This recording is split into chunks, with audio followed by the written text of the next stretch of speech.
Hello everyone. We've been working on pulling together the final details for our assistant principals meeting on Monday, and there were just a few things that were shared today at the principals meeting that we thought you might like to have access to, but they just won't squeeze into our already packed agenda for Monday. So one of the pieces that I would just want to focus on here for a minute is Bytes.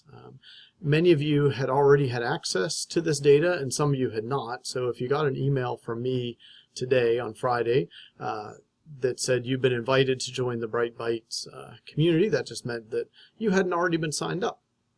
If you did already have access, then you can go to the website here on our screen, which is just clarity.brightbytes.net. You don't need to worry about the end of that piece there. And if you go there, you can sign in.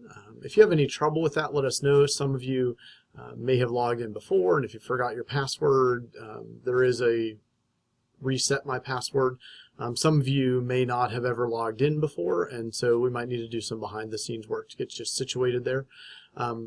But you might be wondering, well, what is Bytes and why would I spend time learning about this? So Bytes is the survey that your teachers, your parents, your students, all folks, maybe some of you have been taking this year and also took last year. So the Bytes survey is almost ready to close for this fall.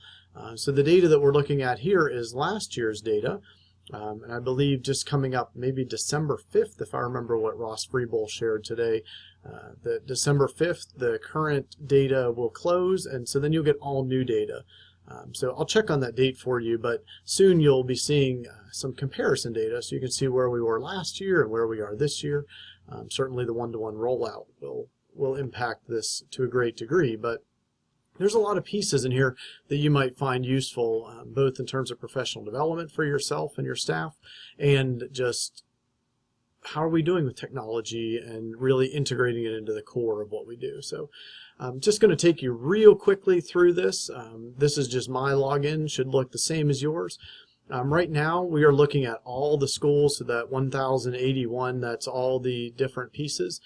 When you get yours, you can look at the whole district, or you can look at just your school. So if you want to see just your school's pieces, you'll want to go under your name and switch your view, or actually, sorry, your filter here. So you'd want to change your filter. Right now, again, I'm looking at Onslow County Schools, and you can do the same. You can just pull down your school's data, but I'm going to leave us where we are for today here. So again, just a quick overview. You can see you have these four major areas, classroom, access, skills, and environment. Each of these breaks down or drills down deeper. So let's just look real quick at classroom. So if I click on our classroom setting, now I can see what are those criteria that people were answering survey questions about. And so let's say I'm looking at this and I see red means that we're probably not as far advanced as we'd like to be. Yellow, we're approaching. And if you get to green or blue, then you're really knocking it out. So if or in terms of your people's responses, you're knocking it out.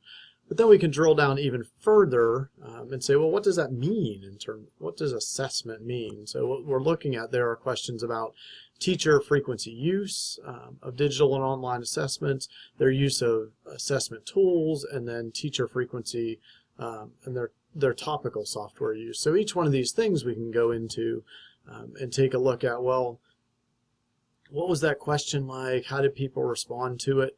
And again, we're looking at the whole district right now, but so one of those questions had to do with teachers administering digital or online assessments to a majority of their students. And so we can see in this area we have a fair number of people doing it weekly, and still some never. Well, we would expect that, right? Because in some schools we would have had more access to the technology than others. So the nice part with Bytes is it also gives you the why.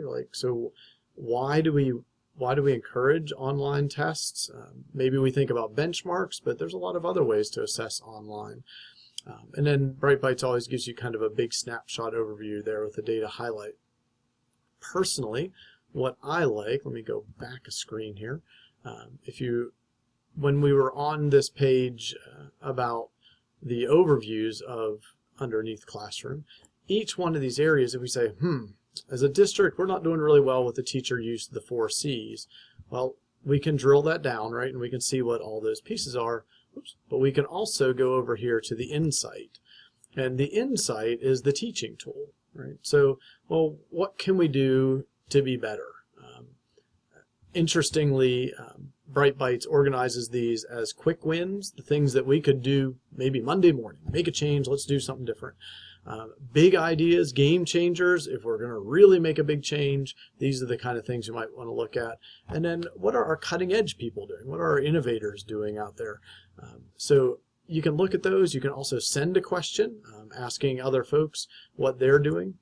So it's not just a survey per se, right? So this is going from digital online surveying to getting information back and being able to share it with our folks. So as with any set of data, it's only as good as the folks who are contributing to it and how many of those folks we've got and how much time we spend really looking at it and thinking, that's what I'd expect, or that's kind of different than I'd expect, so let's take a closer look. So if you have any questions about getting into Bytes, about the things you can see in Bytes, there's lots of functionality in here. Of course, we're not going to take you through it all here, but there's information here about SAMR and the ISTE standards. You can look at all kinds of reports within here. Again, those insights that we looked at, you can also look at them broadly here by clicking at the top of our screen. And so we can look at just insights in general and pick them out. So we hope this is a useful tool for you. We'll be really interested to see what our data looks like with the second administration, and then again in the spring, Mr. Friebel was sharing today that we'll be re-administering the survey again. So we're starting to see that trend data, that look over time at how are we doing with real good integrated use of technology.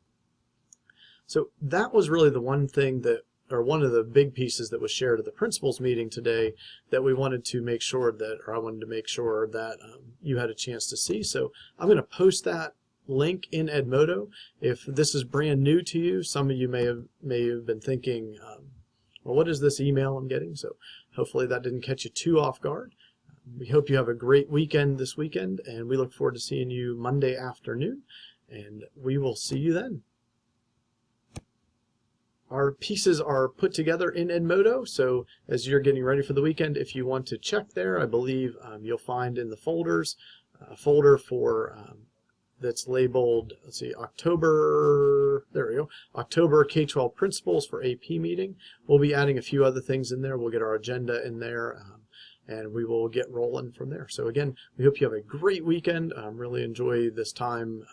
Give yourself some time to step away. We know that you guys are some of the hardest working people out there, so give yourself a chance to step away from the work so that we can come back on Monday ready to rock and roll.